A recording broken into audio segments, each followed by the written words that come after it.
I think there are a ton of factors that people don't take into consideration that make up a good teacher. I think it's a rapport that's established with the students feeling comfortable, engaging the students in the material. That's huge. If a student is not interested, you're going to lose that student. Especially material that kind of makes it hard to be interested in for students not strong in a subject area like maybe math or science. I also think a good teacher brings out creativity in the students, not just performance on assessments like tests that are kind of cold, direct assessments. I also think an effective teacher celebrates the students, makes them feel like they have ownership over their education, gives the students choices, not feel boxed in because every student learns differently. And assessing and then meeting those different needs in the classroom. It's really hard, especially with class sizes growing, that you understand that each child learns differently and have to plan accordingly to meet the diverse needs of the students. So those are just some aspects among many that qualify a teacher as being, effective.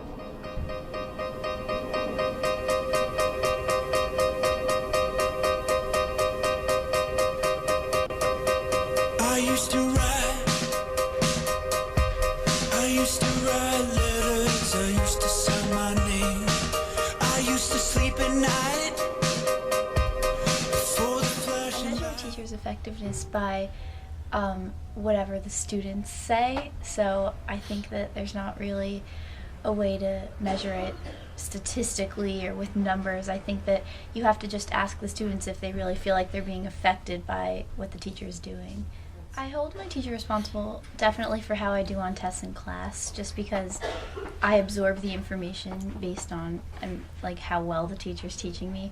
But standardized tests, I don't really see how it has anything to do with the teacher. I don't think that the way teacher's teaching you is really going to have an effect on how well you do on standardized tests. I think that they're measuring two different things. Scores provide us with useful information about the skill sets and knowledge base of students.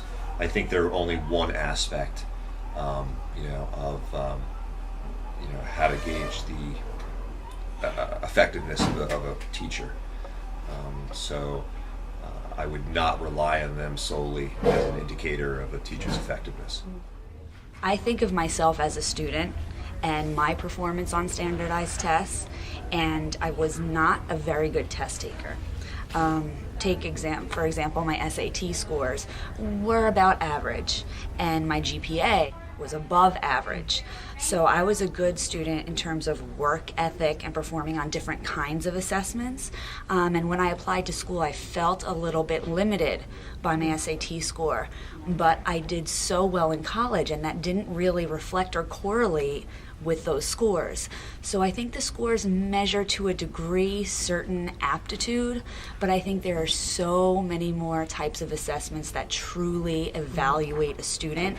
So I don't think that teaching to a test really means that you're a good teacher. I think they're a part of it. I mean, certainly test scores are important, the ability to read, write, mathematics, no one would argue that. But I think the question becomes is how do you define an education? And if test scores alone define an education, I don't know if that's accurate. I think that's part of it, but again, we have to touch the human being as well. And I think if you can create a well-rounded person who has certainly skills that help them succeed in life, but at the same time, give them a sense that they matter in this world, that their voice matters, and that they have a place in our world, and they can make the world a better place. I think that all works together. But with that last part, I don't think you can test that. I don't think you can put that on a scale. I think that's something that just emerges on its own. I think it's beyond measure.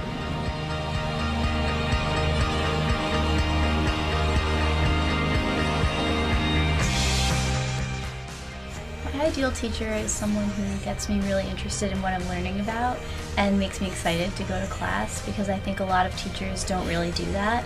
And I like teachers who are really into what they're teaching. Would explain his or her lessons with depth so that they wouldn't just rush past it, because not all students are going to understand it. So if they can just take the time out, maybe after school, to give extra help, yeah, it's not good teaching. I think as a student, you have to feel that you matter in class, first and foremost. And if I could say it, I think you have to feel loved.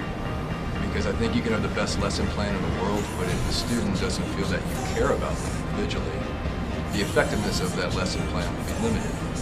So I would say love first and foremost. Love for that person, love for them to succeed, love for them to learn, and to aspire to be the best they can.